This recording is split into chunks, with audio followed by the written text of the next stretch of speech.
চড়ুই ভাতির ওখানটা থামিয়ে দেবো। এই না চড়ুই ভাতি, যে এইখানটা, হ্যাঁ হ্যাঁ ঠিক জায়গায়, এইখানটাতেই নামবো, এখানটাতেই নামবো।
আমি কোথায় যাচ্ছি জানো? ইলেকট্রিকের বিল দিতে। দেখা যাক। ছোলা মাখা নিলাম একটু। আমি তো অনেক কিছু খেতে পারি না, আপাতত ছোলা মাখাটা খেতে পারছি তাই খাচ্ছি। যেদিন বন্ধ হয়ে যাবে সেদিন সেটাও বন্ধ করে দেবো। চিন্তা করি না, বন্ধ করলে এখন কি হবে বলো? আর মানুষ যে কত কিছু খেতে পারে না ছোটোর থেকে, এটা বারণ থাকে ওটা বারণ থাকে, তার জন্য কি মরে যায়? তার চেয়ে বড় কথা এই যে সিনেমা আর্টিস্টরা, ওরা তো চাইলেই অনেক কিছু খেতে পারে, ওরা নিজেকে সুন্দর দেখানোর জন্য কত কিছু খেতে পারে না।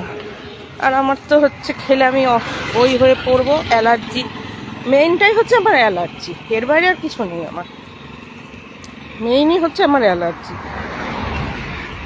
নয়তো কোনো কিছুর প্রতি আমার নাক সিটকানো নেই। হ্যাঁ, একটা সময় বা এমনিও একটা সময় কেন, ছোট থেকেই মানুষ ডাক্তারবাবুরা বলে ভাজা পোড়া খাবে না, এটা না সেটা হয়তো বলে ডাক্তারবাবুরা নিজেরাও খান, কিন্তু তার মানে তো হ্যানসান ফ্যানসা করে এত এত খায় না, তাহলে তো সে ডাক্তারি অবধি বয়স অবধি পৌঁছাতেই পারতো না।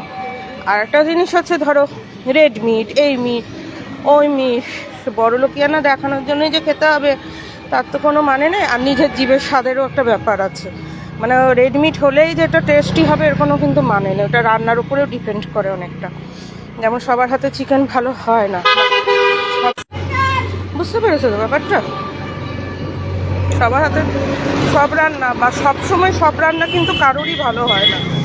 তারপরে এক একজনের জীবের স্বাদ এক এক রকম, এক এক সময় এক এক রকম কিন্তু হয়ে যায়। এক একজনের জীবের স্বাদ এক এক রকম, আবার রান্না এক এক সময় এক এক রকম হয়, এক এক সময় একই জীব অন্যরকম স্বাদ চাই খেতে, দেখবে তোমরা। তো এখন আমি ছোলা মাখাটা নিয়েছি, আমার হাতে একটু দিল ছোলা মাখাটা, অঙ্কুরিত ছোলা মাখা, বুঝেছো? দিয়ে বলছে যে দেখো টেস্ট হয়েছে কিনা। টেস্ট না, আসলে কি ব্যাপার, আমি টক খাই না তো, মানে আমার বারণ, টক খেতে আমি ভালোবাসি, কিন্তু আমি ইদানিং টক ঝালটা বাদ দিয়েছি। আর আগেও আমাকে বারণ করেছিল যে তুমি প্রচণ্ড ঝাল খাবে না। হ্যাঁ, এই ঝালের জন্য আমার আজকে হয়তো অনেকটাই শরীরটা বেশি খারাপ হয়েছে। প্রচণ্ড ঝাল খেতাম আমি, অস্বাভাবিক। তারপরে মানে আমি এতটাই ঝাল